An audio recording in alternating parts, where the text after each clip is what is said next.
If I were the devil, if I were the prince of darkness, I'd want to engulf the whole world in darkness, and I'd have a third of its real estate and 4/5 of its population, but I wouldn't be happy until I had seized the ripest apple on the tree. So I'd set about, however necessary, to take over the United States. I'd subvert the churches first. I'd begin with a campaign of whispers. With the wisdom of a serpent, I would whisper to you as I whispered to Eve, do as you please. To the young, I would whisper that the Bible is a myth. I would convince them that man created God instead of the other way around. I would confide that what's bad is good and what's good is square. And the old I would teach to pray after me, Our Father, which art in Washington. And then I'd get organized. I'd educate authors in how to make lurid literature exciting so that anything else would appear dull and uninteresting. I'd threaten TV with dirtier movies, and vice versa. I'd peddle narcotics to whom I could. I'd sell alcohol to ladies and gentlemen of distinction. I'd tranquilize the rest with pills. If I were the devil, I'd soon have families at war with themselves, churches at war with themselves, and nations at war with themselves, until each in its turn was consumed. And with promises of higher ratings, I'd have mesmerizing media fanning the flames. If I were the devil, I would encourage schools to refine young intellects, but neglect to discipline emotions. Just let those run wild. Until before you knew it, you'd have to have drug-sniffing dogs and metal detectors at every schoolhouse door. Within a decade, I'd have prisons overflowing. I'd have judges promoting pornography. Soon I could evict God from the courthouse, then from the schoolhouse, and then from the houses of Congress. And in his own churches, I would substitute psychology for religion and deify science. I would lure priests and pastors into misusing boys and girls and church money. If I were the devil, I'd make the symbol of Easter an egg and the symbol of Christmas a bottle. If I were the devil, I'd take from those who have and give to those who wanted until I had killed the incentive of the ambitious. And what'll you bet? I couldn't get whole states to promote gambling as the way to get rich. I would caution against extremes in hard work, in patriotism, in moral conduct. I would convince the young that marriage is old-fashioned, that swinging is more fun, that what you see on TV is the way to be. And thus I could undress you in public, and I could lure you into bed with diseases for which there is no cure. In other words, if I were the devil, I'd just keep right on doing what he's doing. Paul Harvey. Good day.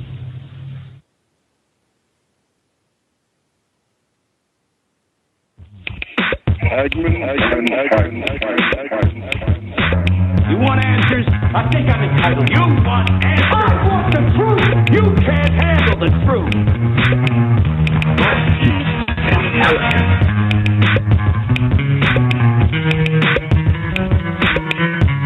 Northeast intelligence. I want the truth. You can't handle the truth. You have that much. You have the luxury. Welcome back, ladies and gentlemen, to hour number 3 of the Hagmann Hagmann Report. We are just going to fly. We're rolling right along here. We've got a very busy third hour. Before we get into our next guest, I just want to say this. I want to acknowledge Rick and Darlene L., who write, please, on your Monday show with Pastor Langford and Steve Quayle, can we have as part of our prayer time a special prayer for all of God's people who are struggling financially? In references to a woman who called in last night to the show asking about people who are struggling and cannot prepare. And Rick and Darlene mentioned this. I thought of all the listening can pray for God to release financial blessing on His children everywhere, and that is so true. The evil one has stepped up his job to against those of us who are in the fight, and how true is that? So we're going to have a very, very special show on Monday. The second thing I want to acknowledge an email sent by Brian M. And the subject line is, your show tonight, readings, I think you were wrong about Islam. This is a case of the tail wagging the dog. And he writes, Islam was around long before these so-called kings of Europe were even thought of. He writes, Islam 620 AD, Dark Ages 1500 AD, Lenin 1900 AD. Please get the picture. They are not the tool. They are using tools. My answer to that, and this is the prevailing, pervasive problem among people today, you are not getting the big picture. The big picture. Please understand, this lie, the lie in which we find ourselves today, was not started in 620. It was not started in 330 AD. It was started in the garden. If you understand the agenda of the evil one, the Cain lineage, and how the seed, how the lie has progressed, even before the garden, if you want to perhaps get into that discussion. But understand the lie is bigger. The lie is bigger. You're not thinking big enough. If there's one thing I learned from the man who I'm going to bring on right now, and I'm not going to identify him by name, he's just a man who, folks, you've got to listen to. But if there's one thing I listened or I learned from him is you've got to think bigger. You're not thinking big enough. With that, I'm going to bring on my good friend, a very good friend of the show. I'm not going to name him. We're not going to identify him.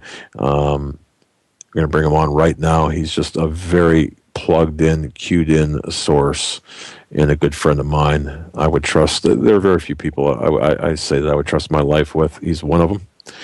And I'll just leave it at that. I'm going to bring him on right now. As I look at Joe. All right. I don't know if you got that introduction, my friend, but you're on. All right. Well, it's good to talk with both of you. Let me just send a kudos out to Michael Harris, his partner. They're doing the Lord's work. They're doing tremendous work. I really do like the News in 2 Minutes. I was a bit skeptical when you were first discussing it, but I think they've done a fantastic job. I have high hopes that will become almost like maybe what Drudge Report did in changing the way that people go looking for their news or get the news. And we're used to bullets or sound bites, and most of those are commentary, and it is difficult because you have to wade through to find the true facts as opposed to what's just commentary, what we're told to know about the news as opposed to what we need to know. And what these guys are doing is really providing us with the core information that we need so we can pay attention in the right direction. So I really think that they're doing very, very important work. We need to pay attention to that, and I think it's fantastic that they chose your listeners to go to first with that. So beyond cool. that, let me just add one other thing, Doug. We didn't talk about it when we talked a little bit ago, and this was kind of off the cuff, but somebody asked me a while back if I had taken any questions from any of the audience, and I'm not really into getting on the phone with anybody. The questions become things I really don't necessarily want to talk about or address or can take us off point. And so if anybody has something that they really want to ask a question about, or if something they listened to that I had said previously and they have a question or want to add into it, you want to put it into the chat there. And if you see something, Doug or Joe, that you think is something that would stay on the flow and add to it, I'm more than glad to answer a couple of questions. Not that I'm avoiding. It's just we have so many important things, and we have a brief period of time to do it. And so if you see something there, maybe answer 2 or 3 questions before we end it up, wrap it up. All right. The concern I have right now today, we have so many things pulling on us from so many different directions, and it's hard to know where to put our attentions and what things are going to affect us personally, each and every one of us, most significantly. And I thought it was interesting when you were playing Paul Harvey just a second ago, and I thought about the very first time that I ever heard Paul Harvey. And I was in Shelby, Montana, flyover country. We were right in the middle of the negotiations to put missile basing, MX missiles, up in that part of the world. And so in the course of that, I went into town a number of times, had friends there, and we went to a restaurant that was a local little restaurant in Shelby, Montana. I hope you have some listeners out there, the great folks up there.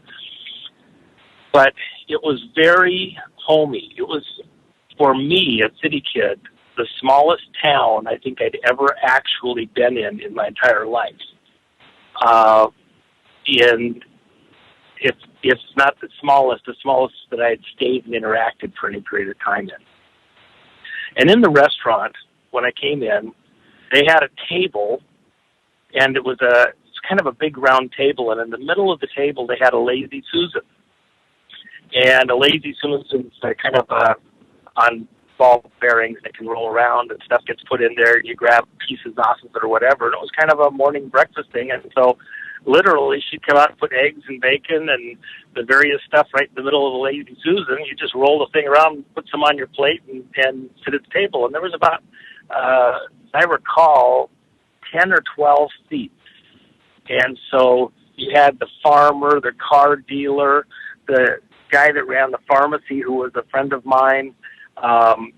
You had the business people from town, and you had just people that worked there in town that were all there at the table. And we sat there, and over the course of an hour, having a cup of coffee, people'd come, people'd go, but we'd have all those people coming in there, and that was a daily routine for them. If you didn't come into town, even if it was just to have a cup of coffee and visit for a minute or two in the course of running your errands, the day wasn't complete.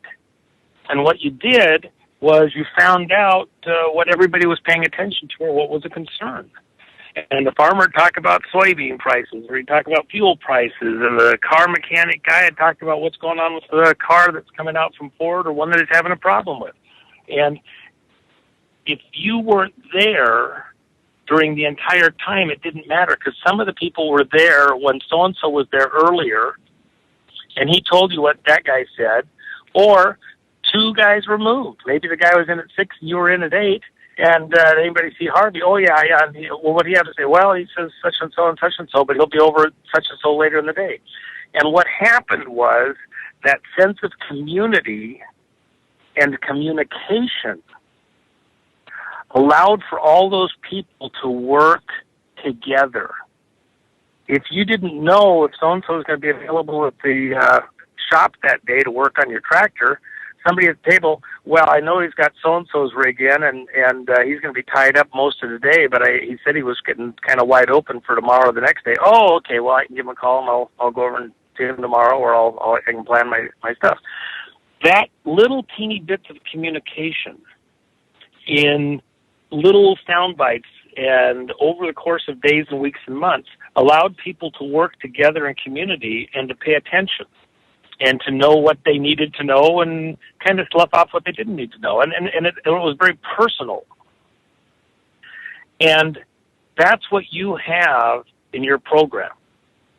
You have a location where a lot of people can come to, kind of feel like they're family, communicate some bits and pieces that are relevant, leave some pieces for other people. If somebody didn't hear every show every night, they can pick up, usually get what they need to know over the course of a few days. And you've got your articles. It's a community that has been created that didn't exist just a few years ago. And it's a go-to place. And a lot of those places don't exist that did exist years ago. And I went back up to Shelby, Montana about a decade ago, and none of what I remembered was there anymore. It wasn't quite the same. And those areas of communication, those schedules looked to me like they had somewhat broken down. But you could go all over the country 30, 40 years ago, and it was that way all across the country, even in some of the fringes of the larger cities. It's not the same way today. So where can we go? And your program has become one of those nexus points that we people in our type of a community mindset can go and get community information that's relevant to us with the way that we think, the kind of people we are. And I think that's really important. I think that makes your program a hinge point for me and for others like us every day. Sorry, my button got stuck there. Yeah, well, thank you. Seriously, it did. Well, thanks. Well, I hope your listeners feel the same way. I hope your listeners feel the same way. I think they do, but I think it's important. It bears repeating, and it's important for people to kind of put what they're hearing in context. They need to start thinking like a community if they're not already, and think even more so like a community, because what the problem is, what's ahead for us as a country. And the reason that I say this with, I don't know if I would say it with authority, but I say it with conviction. When you go to countries where things are breaking down within the political infrastructure, within the financial infrastructure, then it falls back to community, the people that live on your block, the people closest to you, your closest relatives. What we're facing, what's just ahead for us, in my opinion, is something that has been projected, has been scheduled for us for about 2 decades that I'm aware of. And I remember the conversation where I first became aware of it. It was with Larry Abraham, who wrote None Dare Call It Conspiracy with Gary Allen, and then wrote later Call It Conspiracy. A great guy, outstanding guy, very close personal friend, and he was pointing out at the time that in the CFR papers, Council Foreign Relations articles, they were talking about breaking the country up into trade zones or regions for the purposes of trade, of course, and getting the states to align together in pacts or groups based on what area of the world they were going to be trading with, somewhat to the exclusion of everybody else, and each one was going to be pointed in a different direction. And Larry pointed out very astutely that ultimately what they were really wanting to do was to conquer by dividing, by getting each of the groups of states locked into a particular trading partner somewhat to the exclusion of the other states adjacent to it. It would put somewhat of a competition in there that would make it difficult for them to work together, and literally balkanizing our country into self-interest groups of states working against other states. Well, it's somewhat like the red and blue thing almost, and some of the tax policies and things like that. So, I mean, not that it's never existed before. In fact, that's part of the genius of the United States. If you were in a state that wasn't favorable to you or the way you functioned, you'd go to another state next door. You didn't want to, but if you had to, you had options. But this is something different. This is about really dividing us up. That was what Larry was seeing. Now we come to the current day, the current hour. And what's occurring right now? What our country is held together by somewhat in this centralized society that we have based on a federal system, associated around this federal system, is our currency. Our currency is the single most centralizing aspect of our country. And if the currency collapses, if the currency isn't able to be traded across the country and buy the things that people need, then the government can't do the things it wants to do. It can't project power, not just across the world, but around the country too. And so much of what's going on in our country right now is orchestrated, directed, forced by the federal government, by the way that their dollars come out of Washington, D.C. If the dollars won't buy what they would before, even if they print, 10 times as many, 100 times as many, if you can't buy what you want out of Washington, then suddenly the states are without that propulsion, that power that comes out of Washington, and they're going to become somewhat listless in a political sense and lose momentum. At that point, the control or power is going to go from a federal centralized system to a more local or state system. And even there at the state level, if the money won't buy what you need it to buy, you're not going to be able to force people to do things you want them to do or cajole them or entice them. Now, people in power don't like to give up power. They don't want to walk away from it easily. So what would the federal government do to maintain control of the states and the people if their money becomes less valuable? Well, they have to force them to comply. And, like Mao said, all power emanates from the muzzle of a gun. So that means that they have to try to extend their power some other way to force us to do what they want us to do.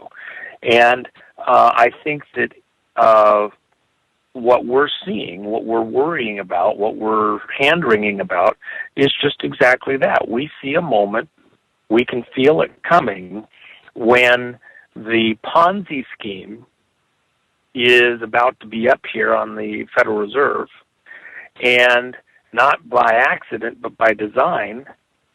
And they have a plan, and their plan is to force us to go the direction they want us to go to achieve their ends. So then my next question becomes, while we're all sitting here around the table, around the Franken Lazy Susan, and having breakfast and coffee and visiting, let's think about what's just ahead before we go out and do the rest of our day. So, good idea. If the federal government can't function the way they want to, and they want to force it, to what end? Why? What is it they are trying to force? Or more importantly, who's trying to force it? Because now we come back to what I think is more critical in this whole conversation, and that is, who really is running the United States of America? If you listen to that comment that you referred to with Bill Clinton, he was responding to people's inquiries about, things that were going on, and he's saying, well, if there is a secret government, I'm not in charge of it. He didn't say it didn't exist. He didn't say that he didn't know if it existed or not. He just said, yes, there is. I'm not in charge of it. Well, what's the meaning of is? He's parsing words. Exactly. He wasn't lying to you. And so then we ask other questions. For example, your show last night. Who's got the football? Lucy? I mean, thinking of Lucy and Linus, Lucy always pulls the football just as he gets ready to kick the football. Well, seems like we've been in that situation before, but really, who's got the football?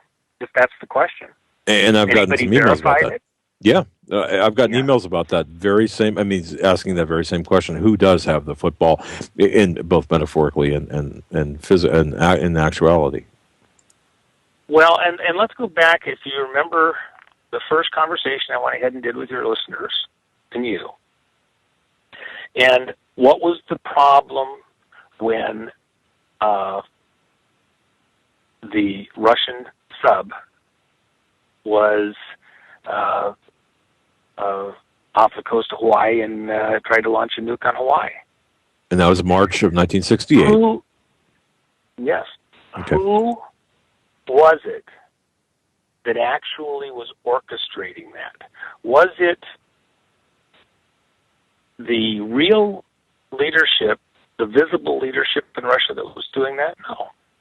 It was people behind the scenes pulling their